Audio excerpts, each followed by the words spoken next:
Dober dan, to je NN Studio. V dneh, ko se približuje začetek izvajanja zakona o evidentiranju delovnega časa, sprejet je bil sicer že aprila, predtem pa tudi usklajen s socialnimi partnerji, je med delodajalci zavrelo. Novi način tako imenovanega štempljanja delavcev je neizvedljiv in neživljenjski, je bilo slišati, in naposled so temu prikimali tudi v delu koalicije. Inšpektorat za delo je poostren nadzor nad tem s ponedeljka zamaknil na začetek novega leta. A vlada zakona kljub številnim kritikam in pozivom, da naj to stori, ne bo zamrznila. Gosta v studiu sta izvršna direktorica Združenja Menedžer Petra Jovančič, dober dan, in državni sekretar na Ministrstvu za delo, družino, socialne zadeve in enake možnosti, Dan Juvan. Lepo pozdravljeni. Zdravo. Začniva pa tudi kar midva, gospod državni sekretar, namreč zdaj, ko to snemamo, malo prej se je končala seja vlade in je bila tam v bistvu debata tudi o tem, kaj storiti zdaj s tem zakonom. Kot rečeno, zakon je bil sprejet aprila, velja več kot pol leta, v ponedeljek bi se v bistvu začel izvajati, zdaj pa tik pred zdajci v bistvu iz dela koalicije. Konkretno smo včeraj od ministra za gospodarstvo iz vrst SD Matjaža Hana slišali, podobno kot od gospodarstva, zakon je neizvedljiv, neživljenjski, naj ga vlada zamrzne. Kakšno odločitev je torej danes sprejela vlada? Prvo bi rad pokomentiral, da je med delodajalci završalo. Zakon je v usklajevanju bil na ekonomsko-socialnem svetu, torej tudi pri delodajalcih, kar 3 mandate. Bomo to še... Razumem, ampak hočemo najprej to zadnje, kar se je zgodilo danes na vladi. Pridem do tega. Okay. Torej, preseneča me, da je završalo, glede na to, da je bil zakon sprejet v soglasju z delodajalsko stranjo. To je ena. Informacije, ki so očitno prišle do vas, so bile dezinformacije, ker zakona tehnično ni mogoče kar zamrzniti iz en dan na drugi. In drugi danes je informacija, da ne bomo šli v kakršnokoli zamrznitev tega zakona, da začne v ponedeljek veljati. Inšpekcija bo do novega leta nekoliko stopila nazaj in pomagala predvsem pri svetovanju. Prav tako pa bomo na ministrstvu odprli poseben e-mail evidence afnamds.si, kjer bomo naslednje 3 mesece zbirali pripombe s terena, odzive, težave v praksi in poskušali te težave nasloviti. Vkolikor bo pa res prišlo do situacije, kjer so kakšne določbe neizvedljive, čeprav glede na to, da so bili toliko časa v usklajevanju, to težko verjamem, obstaja možnost, da tudi seveda življenjsko pristopimo k kakšni spremembi, če je ta potrebna. Ampak ni bilo pa, ker mi smo včeraj pri več različnih virih potrdili, da je bil v koaliciji praktično že sprejet dogovor, da se ta zakon zaradi neživljenjskosti novelira. Torej, sam po sebi se v tej točki še ne bo noveliral, najprej boste počakali in videli, kako bo dejansko v praksi potekalo izvajanje in nadziranje tega zakona. Neposredno od ministra informacija, to ne drži. Da bi bil tak dogovor na koaliciji. In kaj pred ponedeljkom torej sporočate delavcem in delodajalcem, glede na to, da inšpekcija zdaj tega še ne bo začela poostreno nadzirati v ponedeljek, ampak z novim letom? Ali morajo vseeno delodajalci pripraviti vse potrebno za ponedeljek in pač beležiti ročno tisto, kar je treba beležiti podrobno, ali ne? Lahko se pogovarjamo o vsebinski smiselnosti teh sprememb, če želite, ker tudi niso tako velike, kot se želi prikazati. Bomo, ampak najprej... Seveda, zakon velja in potrebno ga je upoštevati. Kaj pravite na to, gospa Jovančič? Vendarle ste nekako delodajalci pričakovali, tudi minister za gospodarstvo Matjaž Han je stopil na vašo stran, povedal to, kar v bistvu govorite tudi vi. Zdaj pa slišite, zakona ne bodo zamrznili, ker ga v bistvu niti ne morejo. Mi se seveda strinjamo z gospodom ministrom, ki je včeraj seveda na podlagi odzivov podjetij, tako kot tudi mi, na podlagi odzivov naših članov povedal, da je zakon se izkazal zdaj v času priprave na izvajanje, se izkazal kot pač neživljenjski, neizvedljiv, zelo zapleten. Po drugi strani je dobro vedeti, da v gospodarstvu danes nimamo enoznačne situacije, da bi se kar povsod ljudje že danes evidentirali.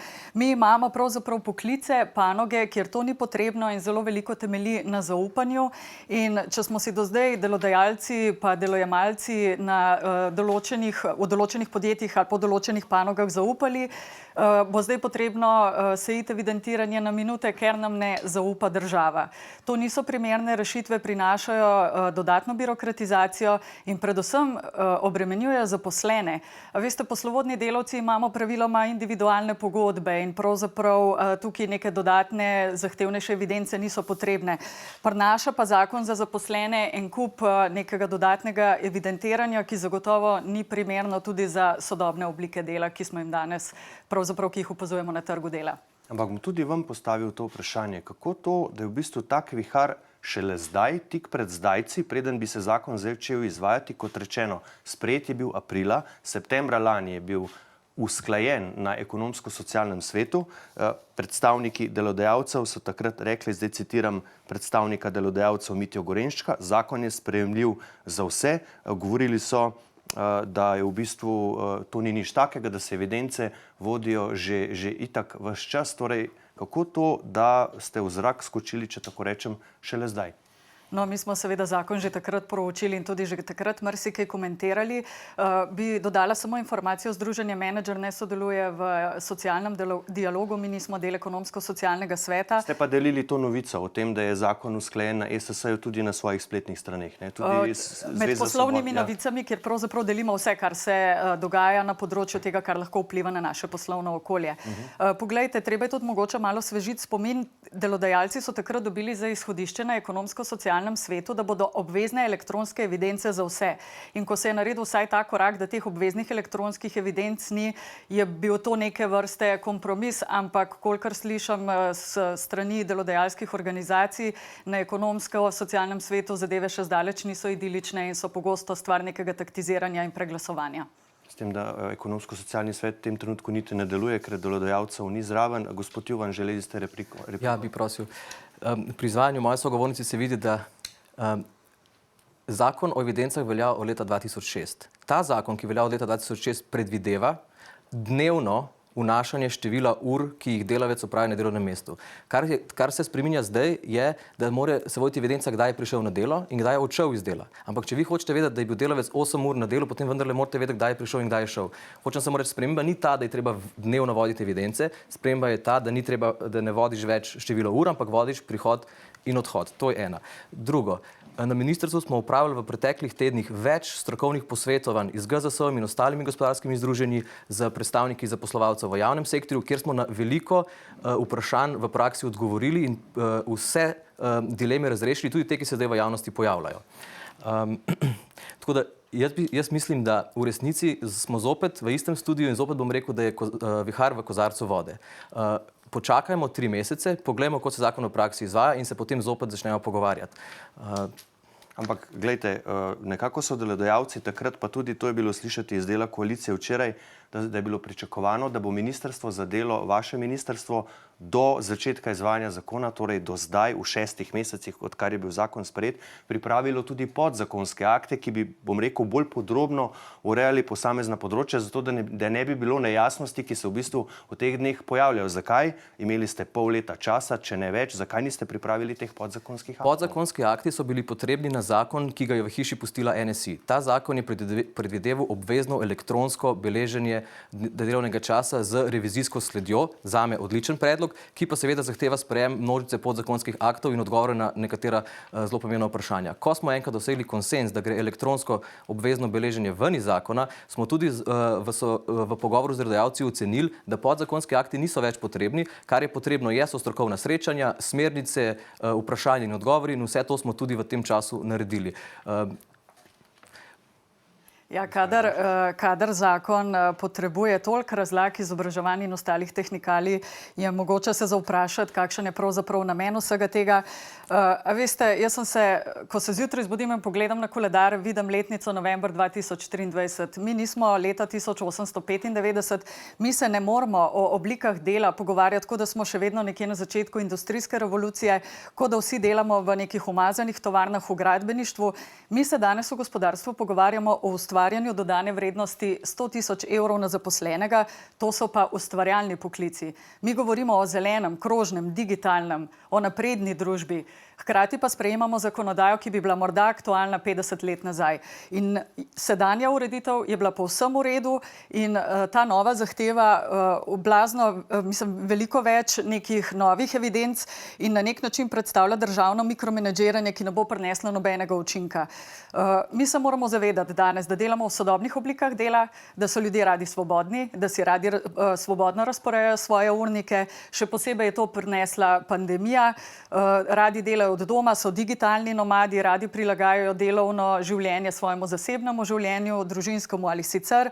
Skratka, zakaj te svobode ne bi pustili in zahtevamo, da evidentirajo praktično vsako minuto. Mi v gospodarstvu tudi že dolgo, dober vodja, dober gospodarstvenik vodi ekipo na podlagi rezultatov, ne na podlagi minut prisotnosti. Kako odgovarjate na ta izziv? Nažalost, velika večina delavcev ne živi te realnosti. Večina delavcev in nekateri sektori so zares problematični, upravljajo neplačane nadure, se jim ne šteje ure, ki so upravljene niti v plačo. Zakaj pa niste potem samo te sektore reševali? Zakaj ste v bistvu čez vse poklice to naredili? Kot smo pojasnjevali, je zakon o evidencah krovni zakon. Področni zakoni lahko določene izjeme predvidijo, kot je nazadnje predvidel tudi zakon o visokem šolstvu. Zakon o visokem šolstvu, torej izjema so visokošolski učitelji, izjema so že v osnovi funkcionarji, torej tudi vi, gospod Juvan, gospod državni sekretar, se ne boste rabili štempljati, niti poslanci, niti ministri, niti predsednik vlade. Ali to pomeni, da boste glede na potrebe dodajali nove izjeme po področnih zakonih? Kako boste zdaj to reševali, glede na to, da niso samo visokošolski učitelji, niso samo funkcionarji, pa ne bom zdaj našteval, ne bom posebej omenjal novinarskega posla, ki se mi zdaj očitno, da se tudi mi ne moremo tako organizirati dela, so tu gostinstvo, turizem, sezonski poklici nasploh, družinska podjetja, torej tudi to, kar je omenjala gospa Juvančič. Kako boste zdaj te primere reševali z dodajanjem izjem? Če bo lahko gostinski sektor utemeljil, glede na številne kršitve, ki se dogajajo na področju delovnega časa, zakaj vsebinsko potrebujejo izjemo, se seveda da o tem pogovarjati, ampak jaz močno dvomim, da lahko utemeljite, zakaj v gostinstvu, kjer prihaja do številnih zlorab in izkoriščanj, je nemogoče povedati, kdaj pride natakar, kuhar, uslužbenec v službo in kdaj iz te službe gre. Dokler imamo zakon o delovnih razmerjih 100-letno, že za 100 let zacementirani 40-urni delovnik in dokler gospodarstvo noče pristati niti na to, da bi lahko delodajalci prostovoljno določili 30-urni delovni čas, potem težko sprejemam tako v resnici progresivna stališča na področju nadzora. Preveč progresivna stališča, gospa Juvančič? Poglejte, ne gre pravzaprav za prihod in odhod na delo, gre za natančen prihod na delo, ne ob 8, ampak 8:03 minute in natančen odhod z dela. Gre za evidentiranje vseh odmorov in tako dalje. Ampak to z izjemami, to je zelo tipično slovensko. Mi sprejemamo najprej nek zakon zato, da probamo rešiti neko težavo s kršitelji. In potem gremo definirati izjemo na izjeme. In vedno se nam dogaja, da potem to omogoča en kup nekega motoviljenja in ribarjenja v kalnem. Mi tudi ne moremo reševati problema kršiteljev na način, da z gorjačo udarimo po celotnem gospodarstvu. Kršitelje se rešuje v okviru pravne države in to je sedanja zakonodaja že zelo dobro omogočala. Kako odgovarjate? Ne gre za gorjačo. Prej ste morali evidentirati vsak dan, dnevno vnašati v evidenco, da je bil delavec prisoten na 8 ur. Danes morate evidentirati, kdaj je prišel in kdaj je odšel. Tudi zato, da se lahko spoštuje in nadzira spoštovanje pravice do počitka. Ampak iz precej podjetij slišimo, kdo bo zdaj to stal, kdo bo zdaj nadziral, a je res delavec prišel točno 8:03 v službo, da bojo morali najemati nove ljudi, jemati v službo, zato da bodo vse te stvari nadzirali. Moje vprašanje je, kako ste do danes dnevno vodili evidence in druga razjasnitev. Inšpektorat, ko bo prišel v podjetje in bo videl, da je prišlo do napake, da je nekaj nejasno, bo seveda izdal ureditveno odločbo, opozorilo, svetoval, kako v teh primerih ravnati. Zakon pa potrebujemo na tistih področjih, kjer pa prihaja do zavednega, namernega in masovnega izkoriščanja delavcev. Seveda tudi inšpektorat bo mogel sicer sam pri sebi znotraj svojih pristojnosti ugotoviti, kako bo to nadziral, ampak navodila, splošna usmernice inšpektoratu so, ne lovimo kurjih tatov in ne poskušamo zavirati gospodarstva, ampak poskušamo narediti enak nivo za vse, kjer se spoštujejo delavske pravice in kjer ni nelojalne konkurence poštenim delodajalcem. Vas to pomirja? Težko to rečem. Poglejte, gospodarstvo ni enoznačno. Mi imamo že danes kupico podjetij, kjer ustvarjalnost teh podjetij temelji tudi na medsebojnem zaupanju zaposlenih in delodajalca. In so te zadeve povsem v redu urejene in zelo dobro laufajo. Če je pa razlog, da želimo zajeziti kršitelje, jih pa s tem ne bomo, ker se bodo vedno znašli po svoje. Mi se moramo zavedati danes, da ljudje delajo nadaljavo, da delajo za, ne vem, tuje delodajalce, da imajo različne oblike dela. Kako pravzaprav bomo danes enemu zaposlenemu v IT sektorju opredelili, kaj je njegov delovni čas? Podjetja smo ljudje imamo zelo radi svobodo. Svobodo imamo radi zato, ker smo takrat mnogo bolj ustvarjalni. In to Slovenija potrebuje, če želi dosegati tiste ambiciozne cilje, da bomo dosegli tudi dodano vrednost 100 tisoč evrov na zaposlenega, če nam je seveda to cilj, da rastemo. Prikimavate? Da, veseli me ta širina obzorja v smislu progresivnih sprememb na področju delovnopravne zakonodaje, katerih predpostavka je, da so ljudje bistveno bolj kreativni, bistveno bolj produktivni in bistveno bolj srečni in zadovoljni delavci, če se jih ne priganja k delu in če večino svojega življenja ne preživijo na delovnem mestu. Dajmo se začeti pogovarjati o skrajšanem delovniku, o prostovoljni možnosti, da delodajalci določijo 30-urni delovnik kot polni, ampak dokler imamo 40-urni delovnik kot polni določen v zakonodaji in kjer čas ostaja temeljni element izkoriščanja delavcev, potem mora ta čas prebiti na delu nekdo nadzorovati in nekdo zagotavljati, da se delavcev časovno ne izkorišča, da jim ostane čas za družino, za počitek, za prijatelje in tudi za konec politično in kulturno udejstvovanje. Moram reči, da sem zelo vesela, da pri svojem delu imamo opravka s podjetji in zaposlenimi, kjer je poudarek na neki svobodi, kjer se ne gleda na minute, ampak na rezultate dela in ki so lahko pri tem ustvarjalni. Mi v vsej tej razpravi tudi pozabljamo na nekaj. Slovenija temelji na malih podjetjih, na srednjih podjetjih in pa na družinskih podjetjih. In ko smo gledali interpretacije te zakonodaje, družinsko podjetje, če je oče direktor in ima zaposleno družino, se morda njemu ne bo treba evidentirati družini, pa ampak vemo, kako delujejo družinska podjetja. To je življenje s podjetjem. Življenje s podjetjem. Torej, a lahko v praksi potem razložite, gospod državni sekretar, kako bodo te dejavnosti, ali pa recimo zdaj, ko smo imeli izpostavljen primer družinskih podjetij, zvečer so recimo cela družina na večerji in oni se tam pogovarjajo o poslu, kaj morajo še narediti, ko morajo, ali se morajo oni pred to večerjo poštempljati, če čisto tako plastično vprašam. To so res stvari, ki jih je v bistvu težko razložiti, kaj morajo v takih situacijah narediti, in takih različnih situacij je lahko res veliko. Mislim, sprašujete me tako konceptualno vprašanje, katerega vprašanje in odgovor verjetno velja čisto za vso zakonodajo, ki ureja naše družbeno življenje. Ne? Zakon ne more urejati vsakega detajla družbenega življenja, sem pa prepričan, da se bo ta vprašanja, te novele, ki je prinesla majhne spremembe obstoječega zakona iz leta 2006, razrešile in pomirile na način, kot se je do zdaj uporabljal zakon iz leta 2006, kjer ga nihče ga niti poznal ni v javnosti, očitno, dokler se niso neke manjše spremembe uvedle. Ampak zadnje pol leta ta zakon velja, ne? Zakaj niste morda tudi sami na ministrstvu samoiniciativno povprašali podjetij, kaj vas zanima, ali imate kakšne težave, katere so tiste odprte dileme, ki jih moramo razrešiti, kako vam lahko olajšamo prehod na izvajanje tega novega zakona? Ste to storili? Še enkrat. 3 vlade je bil zakon v usklajevanju na ekonomsko-socialnem svetu, kjer sedijo predstavniki delodajalcev. In takrat, ko smo mi prišli na vlado, je bil zakon v vseh točkah usklajen. Na točki malice, na točki prihoda in odhoda, usklajen je bil samo na točki obveznega evidentiranja. To smo potem mi uskladili in zakon potem je bil tudi soglasno sprejet. Zakon je bil usklajevan in usklajen z delodajalci. Jaz pa mislim, da so danes tisti, ki jim bo ta zakon onemogočil izkoriščanje delavcev, tisti, ki ga postavljajo pod vprašaj in hočejo zavreti zopet vihar v kozarcu vode tik pred njegovim sprejetjem, da bi ga ustavili. Prepričan sem, da lahko skupaj zagotovimo normalno in življenjsko izvajanje tega zakona v praksi, zato bomo odprli tudi e-mail naslov na Ministrstvo za delo, kjer bomo 3 mesece zbirali pripombe in vkolikor se bo res izkazalo, da gre za iskrene in dobre pripombe, ki niso povezane z interesom, jih bomo seveda tudi upoštevali v morebitni noveli. Nismo tukaj zato, da zamorimo življenja delavcev in delodajalcev, ampak zato, da vzpostavimo red. Najbrž težko zdaj prejudicirate, ampak če vas tako vprašam, kaj boste poslali na ta e-mail, gospa Jovančič? Zbrali bomo podatke naših podjetij in kaj jih pri tem muči. Seveda je to spet birokracija na birokracijo. No? Ne smemo pozabiti, v naši državi imamo preko 900 veljavnih zakonov, preko 20 tisoč veljavnih predpisov. Imamo dolge, zapletene, drage, nerazvozljive administrativne postopke in tako dalje. In mi produciramo nov zakon na nov zakon in si pravzaprav nenehno otežujemo situacijo na področju konkurenčnosti Slovenije. Mi danes delujemo v globalno konkurenčnem okolju. Mi moramo biti primerljivi navzven. Enostavno ne pustimo podjetjem dihati in tukaj bo zagotovo treba razmislek narediti, kako državo administrativno razbremeniti. Kar se pa tiče ekonomsko-socialnega sveta, pa kot že rečeno prej, daleč od tega, da bi bila zadeva tako zelo usklajena in tako zelo konsenzualna, kot pač pove gospod.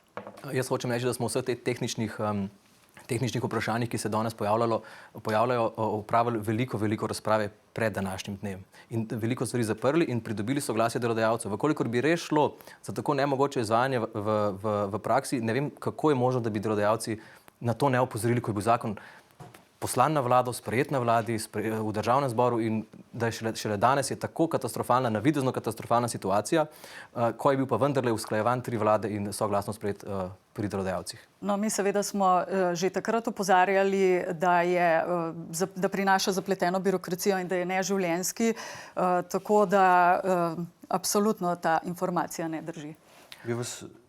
Bi vas to vprašal še mogoče, gospa Jovančič, ker so se danes oglasili tudi v Zvezi svobodnih sindikatov. Ostro so seveda nasprotovali temu, da bi vlada izvajanje tega zakona zamrznila, seveda ga tudi ne bo. Spomnili so tudi oni na to, da je bil zakon usklajen na ESS in se zdaj sprašujejo, ali imajo predstavniki delodajalskih organizacij, članic ESS, izredno kratek spomin ali pa se zgolj sprenevedajo. Pravica do urejenega delovnega časa, 40-urnega delovnega tedna, pravica do počitka, odmora so temeljne človekove pravice. Prav pri uresničevanju te temeljne človekove pravice je po uradnih podatkih Inšpektorata za delo v zadnjih letih ogromno kršitev strani delodajalcev, opozarjajo sindikati. Kako odgovarjate na to? Očitno ta problem vendarle obstaja.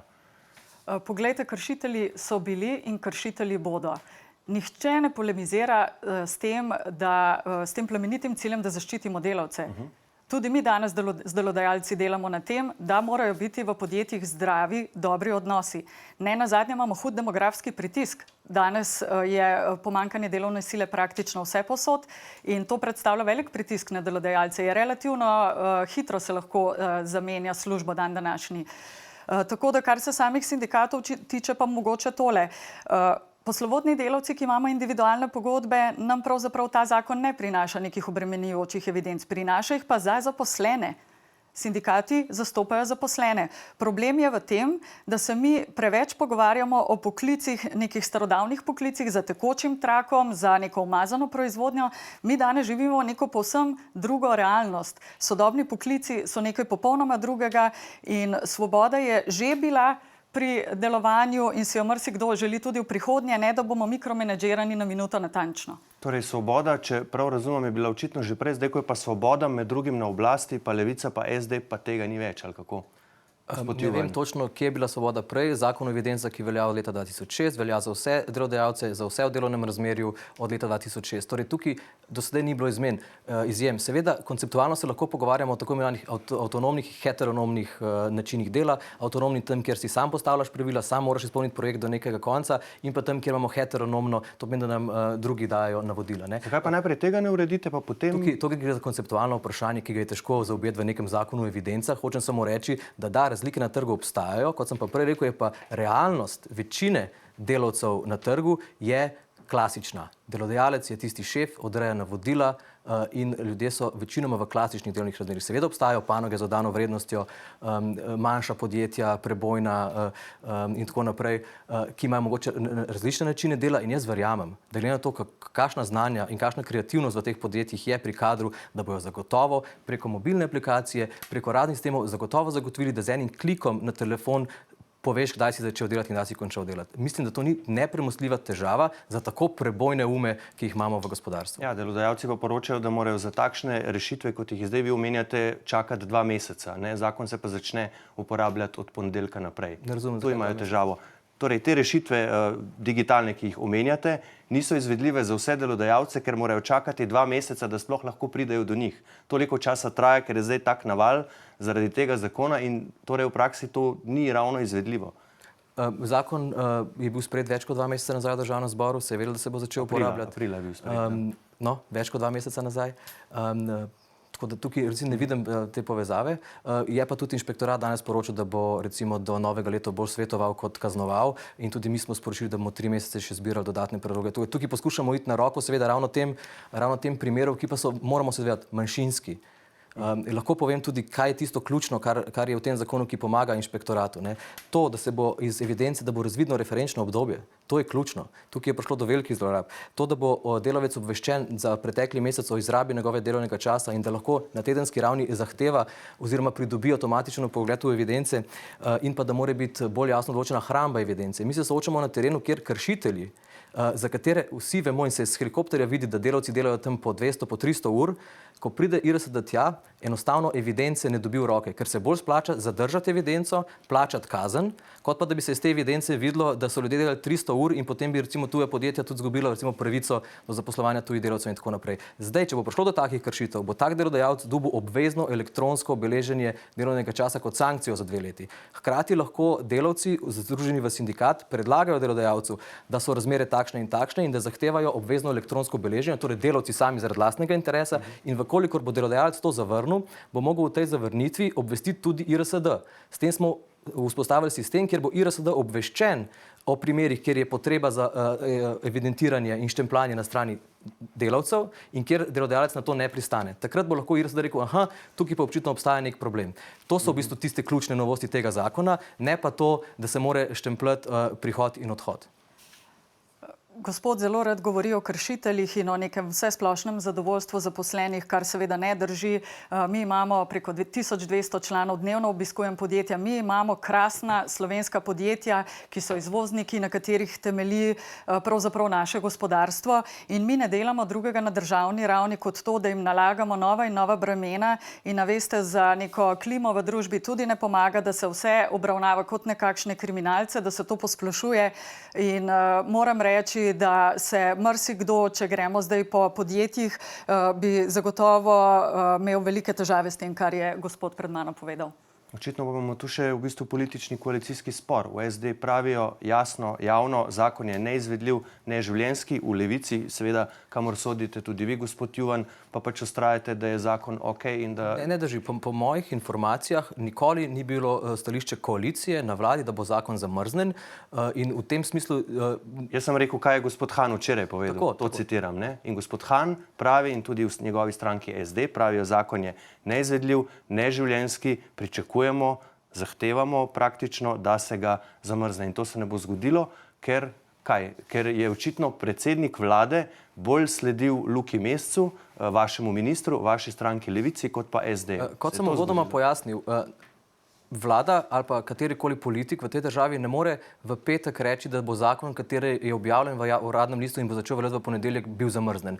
Za zamrznitev zakona potrebuješ seveda zakonodajni proces in glasovanje v parlamentu. Torej ta ideja, da bo zakon zamrznjen, je tako ali tako v praksi neizvedljiva. Kar smo zdaj poskušali priti nasproti, je ravno to. Inšpektorat bo do novega leta bolj svetoval kot kaznoval in v naslednjih 3 mesecih bomo intenzivno zbirali pripombe iz terena in tisti, ki so iskrene in dobre namerne, bomo poskušali seveda tudi v največji možni meri upoštevati. Ampak prosim, če lahko v praksi razložite še to. Ne? Zdaj, če bo inšpektorat po novem letu začel hoditi naokoli in gledati te evidence, najbrž bo gledal evidence tudi za nazaj, ne? Za obdobje od tega ponedeljka naprej, ko so pač ta nova pravila uveljavi. In zdaj seveda vprašanje tako za delodajalce, kot tudi za delavce. Od ponedeljka naprej naj delajo vse tako, kot novi zakon določa in torej to morajo storiti. Mislim, ta zakon bo veljal. In rekel bi, da delodajalcem ne poskušajo ta zakon seveda tudi v praksi upoštevati. Vendarle je to zakonska obveza in zakon je treba v tej državi upoštevati. Hoteli smo torej... Tega pa ne bodo mogli, ne? Ker številni pravijo, da ga ne bodo mogli izvesti, da ga ne bodo mogli spraviti v življenje. Jaz tukaj to razumem tudi kot neke vrste interesne in tudi politične pritiske v zadnjih 2. Kot sem rekel, naše ministrstvo je imelo številno strokovna izobraževanja, kot pri vsakem zakonu, jih ima, kadar se ta v prakso upravlja, kjer smo odgovorili na posamezne probleme, posameznim delodajalcem in delodajalcem v javnem sektorju, kako rešiti nekatere težave, ki se pojavljajo v praksi.